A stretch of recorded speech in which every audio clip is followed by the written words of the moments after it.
Hi, my name is Rutendo Nyamuda, and welcome to another exciting, phenomenal episode of In My 20s. In my 20s. While you're here, please don't forget to like, share, and subscribe. Today's episode is the final podcast episode for 2019, and I'm so excited to dive into today's conversation with our guest. So welcoming herself onto the In My 20s podcast and into the In My 20s family, here she is. Hi, I'm Twala Tawela Ng'ambi. I'm currently working as a YouTube partner manager and digital strategist. I have a background in radio. I'm currently obsessed with the digital space. I'm a qualified architect and really see myself more as a digital architect, helping other creators actually to navigate the platform and tell their unique, authentic African stories. Now, on every episode of the In My 20s podcast, my guests always come through with these incredible mind moments or gem moments, and this is just one of them. What interested me, and especially after learning about love languages and chatting to my aunt about it, is that she said something that was so profound. And she said, just because someone doesn't love you exactly the way that you think you should be loved doesn't mean that they aren't loving you with everything they've got. The In My 20s podcast is split up into 3 sections. In the first section, we get to hear a little bit more about Twala's career journey.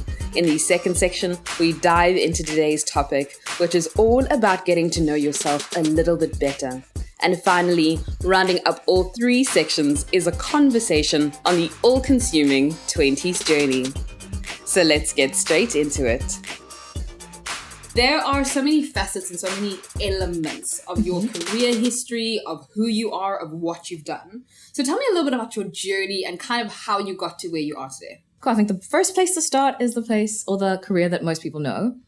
That would be radio. Yeah, I worked in commercial radio for just under a decade. And I say just under a decade, although it was like 8 or 7 years. But let's round it off, okay? It makes me sound older, like more wise. I've also done things in conventional media, so TV, modeling, back in my youth, those kind of things. I studied architecture. I also have a qualification in digital strategy and social media. And I currently work as a YouTube partner manager and digital strategist. Yeah. And if I can figure out how to work for an architecture firm and be head of their digital presence, that would be amazing. Cool. All the renders and 3D stuff that you're doing, how do we package that onto YouTube? That would be exciting. Yeah. We just aren't all there yet in that world. But it's very interesting you say that, because I think now every single industry needs a digital presence. It's Absolutely. Kind of like if you don't have a digital presence, you almost don't exist. It's scary, but it's also so exciting. Especially for companies and brands that aren't on the platform yet, is what's the story you're trying to tell? How are you adding value? And are you well represented? Because at the end of the day, the internet exists. And so if you're not telling me about you, everything I know about you is based on what somebody else is saying. And you don't get to control that narrative. Wow. I think it's one of those things, every single medium has had its kind of era. So we had radio, we had TV, we had black and white TV, we had color TV, now we have Netflix and chill, which is a medium in itself. Well. And then we had this massive YouTube boom. Because we're going into 2020. Ooh, yes. What would you say is the biggest trend for the YouTube space? What should people be doing more of? And I think this point is not just YouTube then. When it comes to just digital anything, and if it's social media focused, YouTube, Facebook, Instagram, TikTok, LinkedIn, wherever you are, is just being more authentic.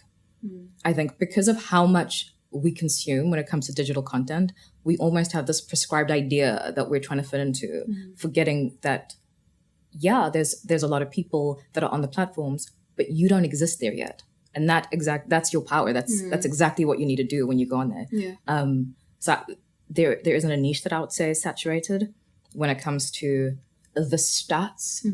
Gaming is obviously doing really well.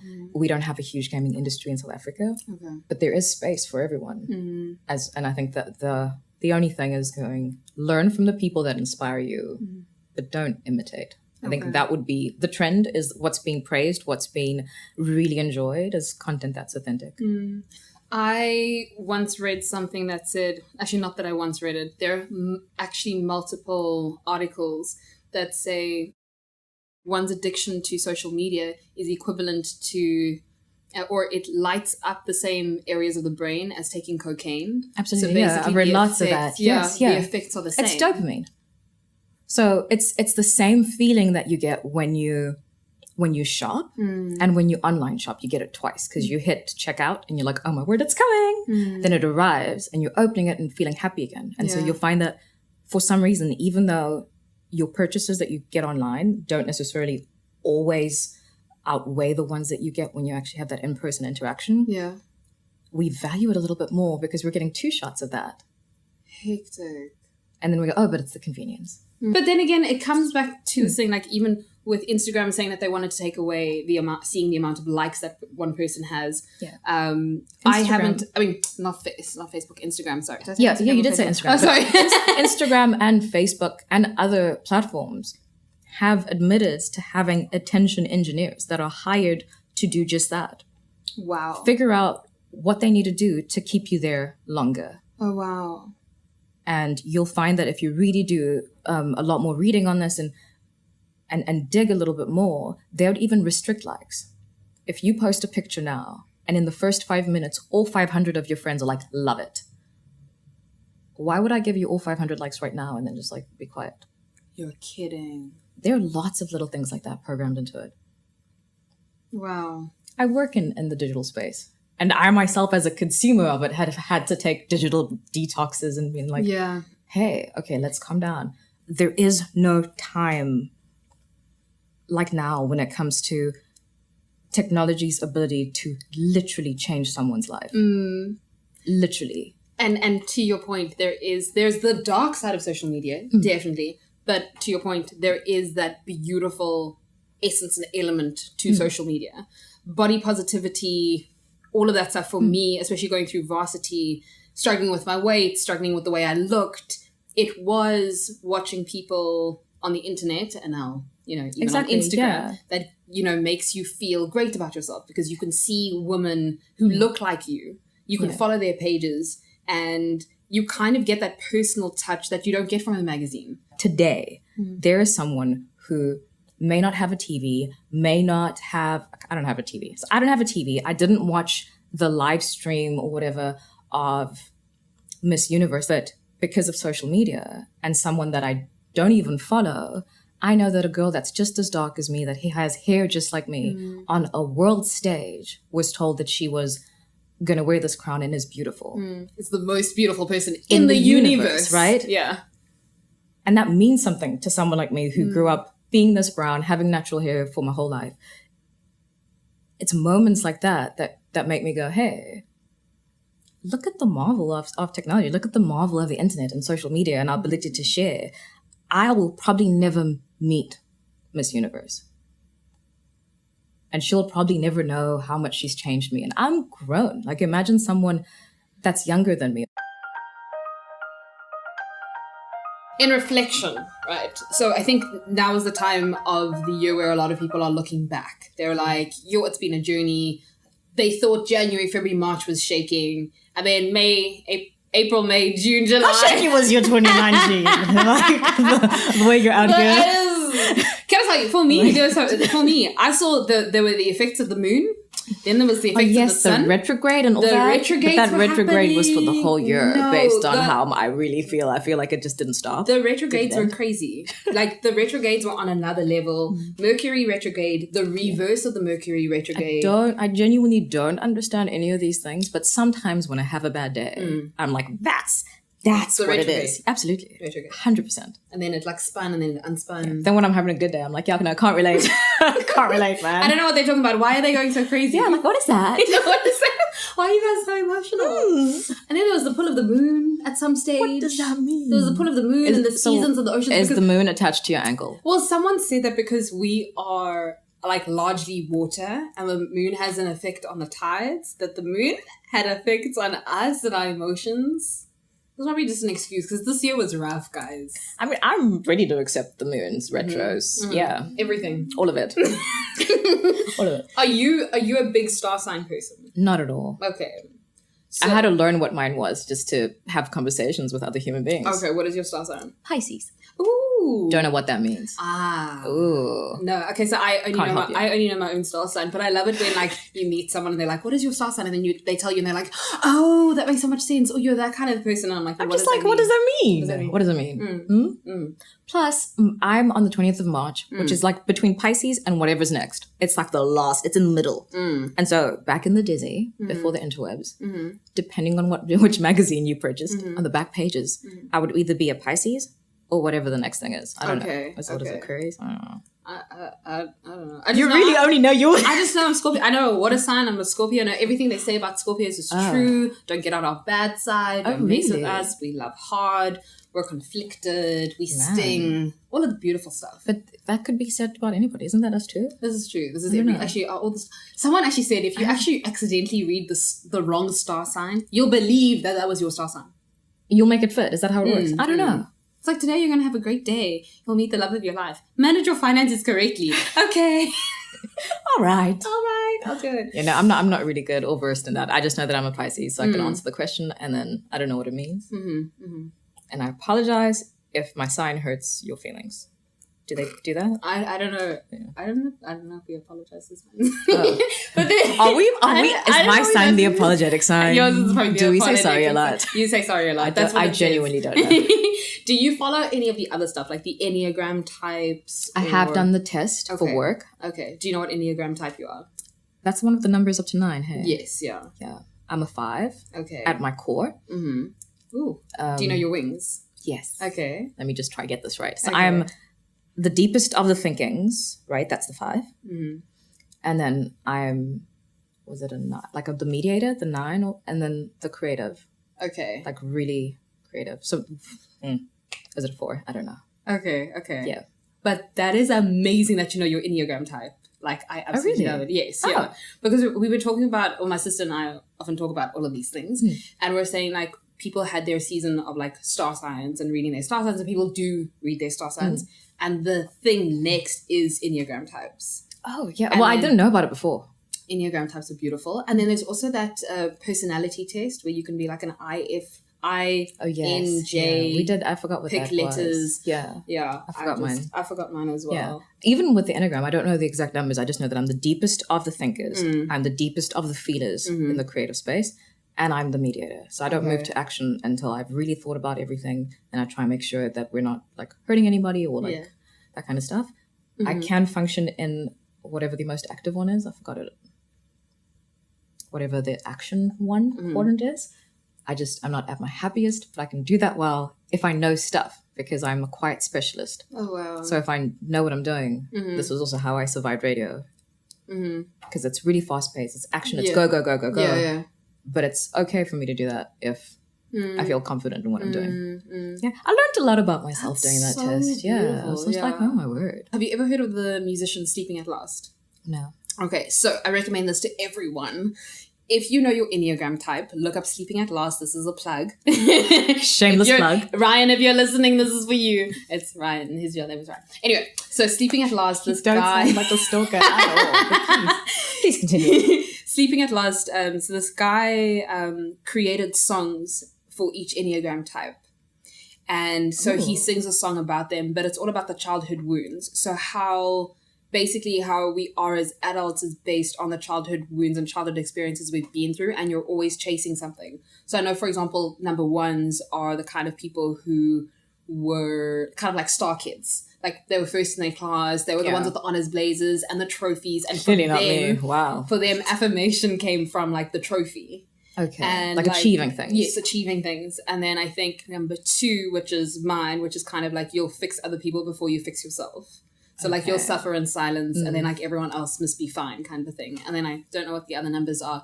But then I really love, like, 8 and 9, like the songs for 8 and 9. But it's beautiful because he has instruments and he talks about the emotions behind them. You should really check it out. But it's absolutely beautiful. So what is the biggest learning that you've learned about yourself by taking, like, these, like, Enneagram tests or... what is it? It's not emotional tests. It's the... personality type. Yeah, like the personality tests, the Enneagram tests. Like, what have you learned about yourself? And I'm a lot like my dad. How is it? Yeah, I think... I think what I learned was twofold. It was definitely, there were some things that reaffirmed what I thought were my strengths that I bring to the table. And I think my learning in those spaces was seeing how what is in theory a strength has an equal and fantastically opposite negative, and how that can and has in other times hindered me. And just sort of being attuned to that, going, oh my word, I've always sat comfortably in needing to know. But in life, you can't always know. Like you cannot always be that certain, and you need to trust in people around you enough to move to action, or just be like Yoda, or be like, you know, God has my back enough. But you'll do nothing if you need to be as certain as my core number little 5 or whatever needs to be. Yeah. And that there is a power and something to be celebrated in people that have that, I guess, I don't want to say they're crazy or nuts, but just being brave enough to move to action when you don't have all the things figured out. And to understand that, oh my word, that person is actually being brave. Yeah. They're not just being crazy. Sometimes it's reckless. Other times it is the jump you need to make. Have you always been one of those people who's very in tune with yourself in terms of knowing your likes, knowing your dislikes, knowing your love languages? Because I'm feeling like as we're getting older, certainly with me and a lot of conversations with me having with people, it's this journey that you go on. For such a long time, you grow up with principles and rules that you either learned from growing up in the household you did, or going to a specific place of worship, or there were these rules to your life. But then there's the learning, and then there's the unlearning, and then the re-becoming of who you are. Yeah, I definitely had those stages. I do think that they're all important. So I grew up a certain way around certain people and had what I believe were my core values. And then when I got a little bit older, I had to sit and go through all those things and go, why do I believe that? Okay, why did they believe that? Do I believe that for myself? All those kind of questions. Is there an opposing idea that perhaps, you know, speaks to me a bit more? And then rewriting my own list and learning that, one, that's okay. And two, that list is never final. Like those same things have changed and moved, and I've grown and learned as, I guess it's a journey. So it's not as if I was like, oh my word, mom, everything you told me was wrong. I know better now. Yeah. And then that better that I knew just stayed. I'm like, no, even that I've gone and been like, oh my word, Twala, 21-year-old you didn't know much, you know? And I'm sure in like 10 years time, I'll also be like, what a joke. Right? You thought. It's like every single time I talk to someone older about, much older, like in their 40s or 50s, about the quarter life crisis and how millennials are going through the most, they literally roll their eyes and they're like, you don't know. Yeah, it hasn't actually yet. And they're like, no, you don't know. Okay, when you know better, you'll do better. Exactly. But it's the same, I think, looking at like teenagers who are just like, oh my gosh, high school is so difficult and so tough. It's like, you can only carry the load and experience the load that you're currently carrying. Absolutely. And I think even though you've lived through it and survived it and it's not as bad as the rest of your life, I think all those that are going through it right now, every single one of those cries and ughs and is all that's valid.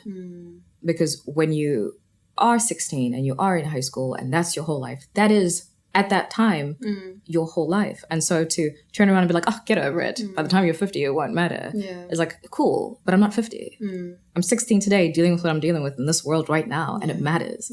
And I think as grown-ups, in quotation marks, because I'm a grown-up in training, we should remember that.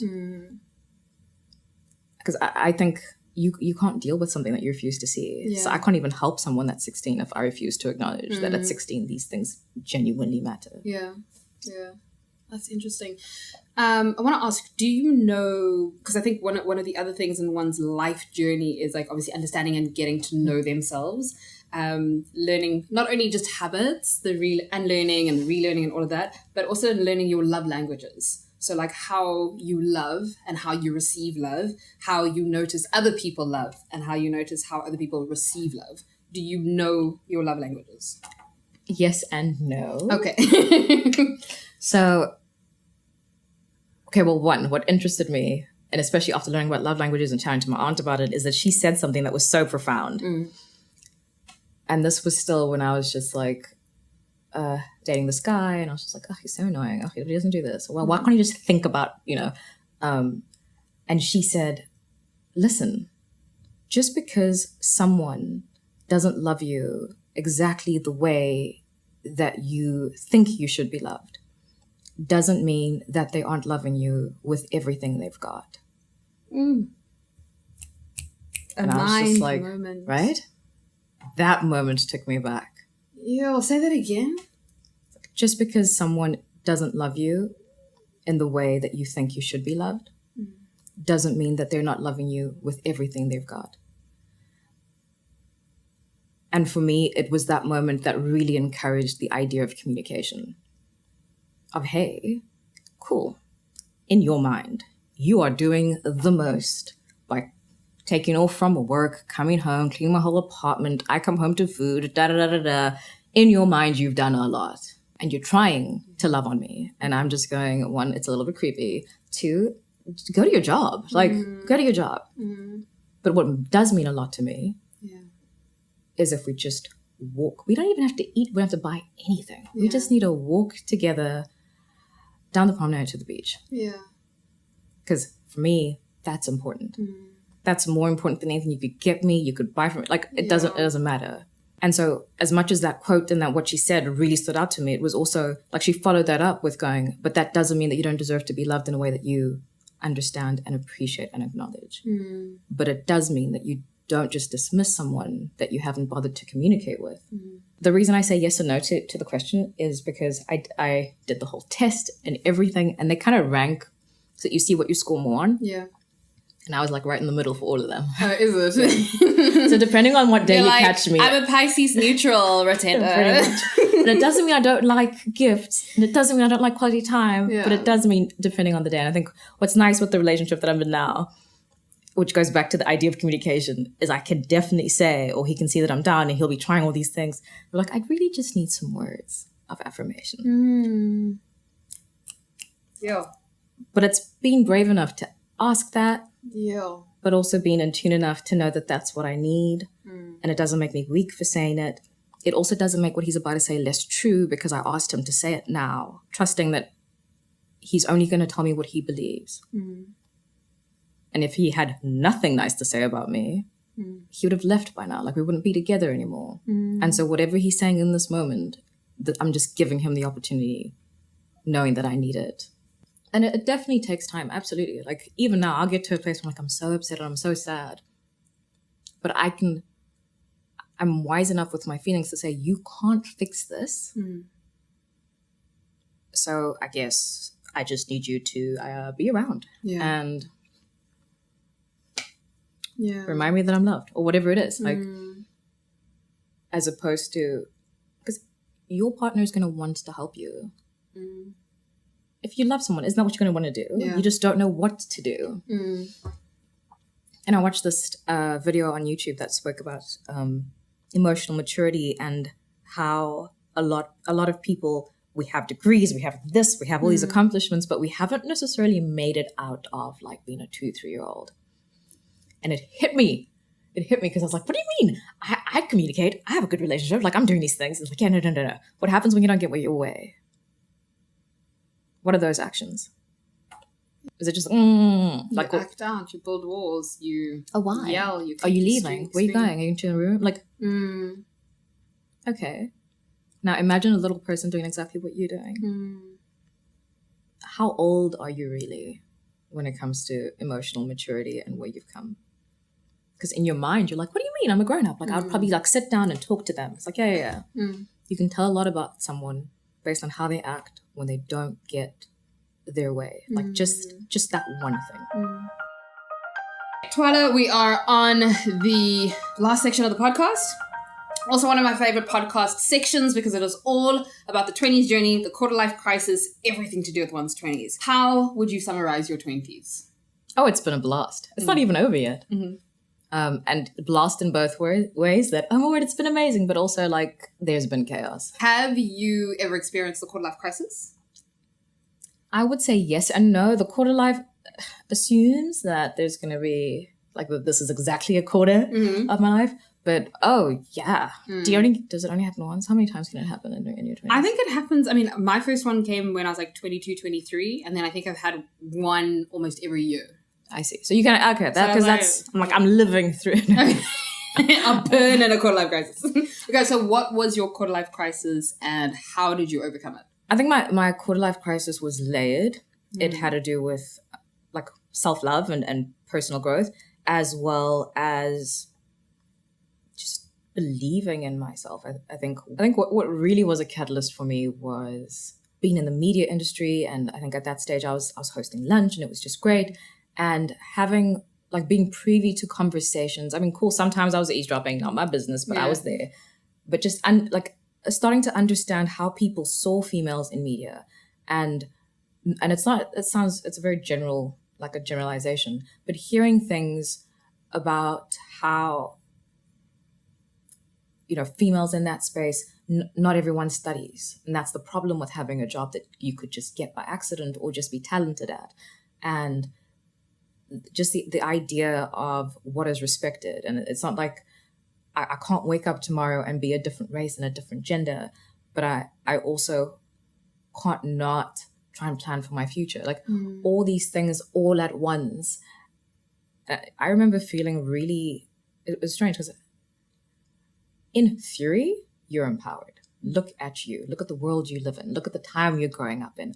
Wow, opportunities endless. So in theory, you're empowered. I just remember feeling so helpless and not knowing what to do or how to fix it, but also feeling so alone and a little bit guilty because how dare you not be grateful? And I think that how dare you not be grateful came out in little ways every time I kind of reached out for help. Sure. And also was the reason it took me a while. Like I went through the crisis for a long time without trying to deal with it or managing it. I was just like, yeah, but I mean, it's kind of here, but not really, because like, how dare I not be grateful? Like in a lot of ways, I'm privileged. In my own little ways, yeah, sure. Yeah. But accepting that and acknowledging that, like you can do that and believe it and really own it and be like, yes, 100%. Here's a list of all the different ways that I've been privileged and still want to do better and still want to do more and still genuinely not be happy. And like all those things can exist at the same time. And I think at the time I didn't believe that. I was like, yeah, if you are this privileged and if you are in theory successful, why are you not happy? Yeah. How dare you not be happy? Yeah. Sure. I want to ask you something on the being a Black female and, you know, supposed to be fun times, empowered and all of these things. Even for me, like entering the industry, before the industry, I had a friend of mine who told me, I mean, we were pretty much did exactly the same things in high school. She said to me the only reason I was going to get into UCT and she wasn't was because I was Black. Yeah, I heard that too. I took somebody's spot, apparently. I took their exact... Right? You took their exact spot. Like, if you weren't there, they would be there. Exactly, right? And then you enter the work environment. That's one hurdle. And then you enter the work environment and then people say, like, this is the time for Black females. Like, if you're a Black female in X industry... Which work is this? This is the time. This is the time. You're earning the best. Everyone wants to be, like, Black females, empowerment, like, all of these things. Until you're a Black female in the industry. And you're like, yes, maybe you guys are saying that, but do you know what the experience is like? Yeah, what a scam. Right? Like, the contrast of what is being said and I think it's the idealism of it. I think it's also like the narrative that we choose to focus on, right? If as society and media we push woohoo, female empowerment, Black girl magic, woohoo, if we do that loud enough, we don't have to actually listen to the lived experience. Because what do you mean? There's no better time than now to be you. And I'm like, yeah, you say that without not once ever being me. Yeah. I do have one final question. It's so weird to even say this, that this is the last podcast episode of 2019. Ooh la la. And no pressure. But what advice would you want to leave for people listening to the podcast, ending off their year, reflecting on the year, reflecting on themselves, on the journey that they have lived through? And just before we jump into the next decade, what advice do you have? I mean, there's no pressure because I did give the disclaimer that I'm really not that wise. You're like, I'm fine. Huh? I'm all right. Hey, good luck. This is my advice. Good luck. Good luck. No, I think my advice is, it's actually something that, like, it's a painting I'm currently working on to put in our little new home. This too shall pass. And I think it is the one statement that you can take with you wherever you go. And I think for me, and the reason I'm trying to really put in my effort in this artwork so that I can put it on my walls, the first thing you see when you come in and the last thing you see when you leave, is just the idea, that saying comforts me in times that are tough, is understanding that it won't last forever. It hurts, absolutely. It sucks, absolutely. It really is the worst you've experienced, but it does pass. And it's the same statement that I repeat to myself on the best days, and I've had some great days in 2019, is that even that too shall pass. So be present in those things. The time you have with people. Okay, right now I don't have a great social life, or I'm particularly unemployed, but I'm currently with you in this space. And even that will pass. So let me be present in the happiness, be present in the joy, and put that phone down. You don't have to capture it, because that actual moment will pass. And I think that's the one thing, if I could give myself advice for today or for the future, on a good day or on a bad day, understand that too shall pass. Let that comfort you when it's rough, but also let that be the nudge that you need to be more present and to lean into all the positive while it's around. Thank you so much, Twala, for coming onto the final episode of the In My 20s podcast for 2019. And to be very honest, there is no other conversation that I would have wanted to have at the end of this year, especially as we launch into 2020, a new year and an entire new decade. To everyone listening, please don't forget to follow us on various social media platforms. We are on Facebook, Twitter, Instagram, and LinkedIn, and we'll be posting a lot more in 2020. Wishing you all a blessed Christmas and a phenomenal 2020 New Year's to come. So we will catch you all next year in 2020, right here on In My 20s. In my 20s, in my 20s. How old are you? I am in my 20s, in my feelings, in the motion, in the ocean, breaking habits, excess baggage, letting go. It's not a habit. Not coming with me in 2020. Okay, bye.